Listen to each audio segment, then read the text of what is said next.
Raj TV நேயர்கள் அனைவருக்கும் அழகிய காலை வணக்கம். ஒரு குடும்பம், ஒரு அப்பா, கடுமையான உழைப்பாளி அந்த அப்பா. ஒரு அம்மா, 3 பிள்ளைகள். 3 பிள்ளைகள், அம்மா, அப்பா, கொஞ்சம் வறுமையான குடும்பம். அவங்க அப்பா ஒரு டெலிவரி மேனாக வேலை பார்த்துட்ருக்காரு. அவங்க ஒரு வாடகை வீட்டில் இருக்காங்க. வீடு அப்படின்னு சொல்கிறத விட ஒரு 2 அறைகள் அவங்களுடைய வீடு, அதுதான். அப்பா கடும் உழைப்பாளி. அவர் என்ன பண்ணுறாருன்னா, இந்த டெலிவரி மேன். அவர் டெலிவரி முடிஞ்சதுக்கு அப்புறமா அவர் மாலையில் ஒரு கோர்ஸும் படிக்கிறார். அவர் மேலே படிக்கிறார். ரொம்ப கடுமையான உழைப்பாளி. சனிக்கிழமை ஞாயிற்றுக்கிழமை கூட பார்க்காம அவர் வேலை பார்க்குறாரு. அவர் கோர்ஸ் கம்ப்ளீட் பண்ணுறாரு. இந்த சமயத்தில் அவங்க வீட்டில் அவங்க மனைவியும் பிள்ளைகளும் என்ன சொல்கிறாங்க, அப்பா நீங்கள் ஞாயிற்றுக்கிழமை கூட வேலை செய்கிறீங்கப்பா, எங்களுக்கு டைமே கொடுக்க மாட்டேங்கிறீங்க. கொஞ்ச நாள்டா கண்ணா, கொஞ்ச நாள், இந்த கோர்ஸ் முடித்த உடனே வேறு ஒரு நல்ல வேலை கிடச்சிரும், அப்பாவுக்கு கொஞ்சம் டைம் கிடைக்கும், அப்போது உங்கள் கூட இருப்பேன். இறைவன் அருளால் அந்த கோர்ஸ் அவர் நல்லபடியாக படித்து முடிக்கிறாரு. பரீட்சையில் நல்ல மார்க் வாங்குறாரு. நல்ல வேலைக்கு அவர் அப்ளை பண்ணுறாரு. வேறு ஒரு நல்ல வேலை கிடைக்கிது. இப்போது அவர் முன்ன இருந்த நிலைமையை விட கொஞ்சம் நல்ல வருமானம். பிள்ளைகளுக்கு பேசிக்கான விஷயங்கள், அதாவது 3 வேளை உணவு, நல்ல உணவு, ஒரு டீசெண்டாக உடுத்தக்கூடிய உடைகள், ஏற்கனவே உபயோகப்படுத்தின, அதாவது செகண்ட் ஹேண்ட் புக்ஸ் இல்லாமல் பிள்ளைங்களுக்கு ஃபஸ்ட் ஹேண்ட் புக்ஸாகவே வாங்கி கொடுக்குறாரு. பள்ளி புக்ஸ் எல்லாம். இந்த மாதிரி சின்ன சின்ன விஷயங்கள் அவங்க வீட்டில் மாறுது. ஆனால் மாறாத ஒரு விஷயம் என்னது அப்படின்னா, ஞாயிற்றுக்கிழமையில் திரும்பவும் அப்பா வேலைக்கு போகிறாரு, திரும்பவும் படிக்கிறார். ஏன்பா, நம்ம நிலைமை தான் இப்போ மாறிப்போச்சே, இப்போ நீங்கள் கொஞ்சம் பிரேக் எடுத்துக்கலாம்ல, சண்டேஸ் மட்டுமாவது எங்கள் கூட இருங்கப்பா, சண்டே ஈவினிங்ஸ் மட்டுமாவது எங்கள் கூட இருங்கன்னு பிள்ளைங்க கேட்குறாங்க, மனைவியும் கேட்குறாங்க. இல்லை, இன்னும் கொஞ்சம் நம்ம நிலைமை மாறட்டும்ப்பா, கொஞ்சம் வெயிட் பண்ணுங்க, உங்களுக்காக தானே இவ்வளவும் செய்கிறேன், இதோ பாருங்கள், நீங்கள் இந்த ட்ரெஸ்ஸில் பார்க்குறதுக்கு எவ்வளோ சந்தோஷமாக இருக்குது எனக்கு, இருங்கப்பா அப்படின்னு அப்பா சமாதானம் சொல்கிறார். இப்போது அந்த கோர்ஸ், இப்போ படிச்சுட்ருக்கிற டிகிரி கோர்ஸையும் நல்லபடியாக படித்து முடிக்கிறாரு. வேறு ஒரு வேலைக்கு அப்ளை பண்ணுறாரு. சூப்பர்வைசராகவும் மாறி விடுகிறார். இப்போது அவங்க தங்கி இருக்கிற அந்த 2 ரூம் வீட்டை விட்டுட்டு வேறு ஒரு பெரிய வீட்டுக்கு, ஒரு 5 அறைகள் கொண்ட ஒரு நல்ல வீட்டுக்கே அவங்க போகிறாங்க.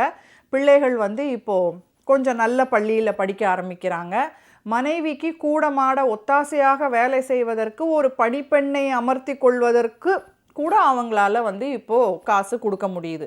பணிப்பெண் அப்படின்னா பார்ட் டைம் மெய்டு மாதிரி. கொஞ்சம் மனைவியோடைய வேலை பலு குறையுது.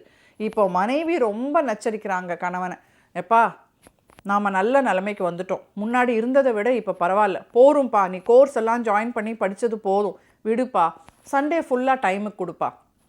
கண்டிப்பாடா, பாரு, நான் அவ்வளோ கஷ்டப்பட்டதுனால தானே இப்போ நீ இவ்வளோ ஃப்ரீயாக இருக்க, வேலை செஞ்சு செஞ்சு உன் கையெல்லாம் எப்படி ஆகிப்போச்சு பார். ஓகேடா, கண்டிப்பாக அப்படின்னு அப்பா சொல்கிறார். ஆனாலும் ஞாயிற்றுக்கிழமைகளில் அப்பா பிஸி.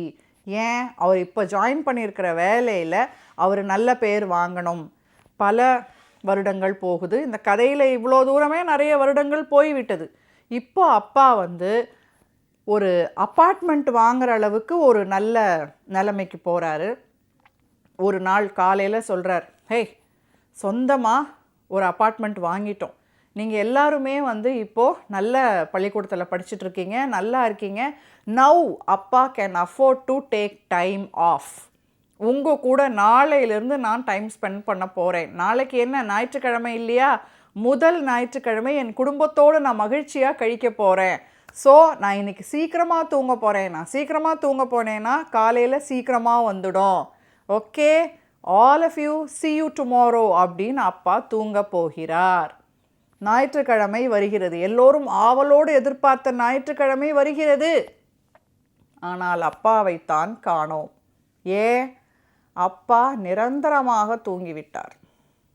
ஆக நம்ம குடும்பம், நம்ம கூட இருக்கிறவங்க, நம்மளுக்காக உழைக்கிற நம் மனைவி, நம் குழந்தைகளை பார்த்து கொள்ளும் நம் மனைவி, ரத்தமும் சதையுமாக இருக்கும் நமது குழந்தைகள், இவங்க எல்லாம் மகிழ்ச்சியாக இருக்கணும், சந்தோஷமாக இருக்கணும், அடிப்படை வசதிகளோடவாவது இருக்கணும், நல்ல வசதியாக வாழணும் அப்படின்னு நினச்சி அங்கே ஓடா தேஞ்சிட்ருக்கிற ஒவ்வொரு அப்பாவுக்காகவும் இந்த கதை அர்ப்பணம், சமர்ப்பணம். அப்பாக்களே தயவு செஞ்சு பசங்களுக்கு மனைவிக்கு வேணுங்கிறது அடிப்படை வசதிகள், நல்ல வாழ்க்கை, ஒரு கம்ஃபர்டபுள் லிவிங், அஃபோர்டபுள் லிவிங் மட்டும் கிடையாது. 3 வேளை நல்ல உணவு மட்டும் கிடையாது. உங்கள் நேரம், your time is also precious. உங்களுடைய நேரத்தையும் பிள்ளைகளுக்கு கொடுங்க, மனைவிக்கு கொடுங்க. இல்லைன்னா அந்த நேரம் இருக்கே அப்படின்னு நினச்சிக்கிட்டிங்கன்னா நம்மளுடைய நேரம் எப்போ முடிய போகுதுங்கிறது நமக்கு தெரியாது. அதனால் கிடைக்கிற ஒவ்வொரு நேரத்தையும் உங்கள் மனைவி, உங்கள் குழந்தைங்க, உங்கள் குடும்பம், உங்கள் அப்பா அம்மா, உங்களுடைய இம்மீடியட் ஃபேமிலிக்கு அன்பையும் பாசையும் நிறைய அள்ளி அள்ளி கொடுங்க. வாழ்க்கையில் இல்லாத சில வசதிகள் உங்கள் அன்பை காட்டும்போது அது தாங்கிக் கொள்ளக்கூடிய தைரியத்தை அவங்களுக்கு கொடுக்கும். மீண்டும் வேறொரு அழகிய கதையோடு உங்களை சந்திக்கிறேன். நன்றி, வணக்கம்.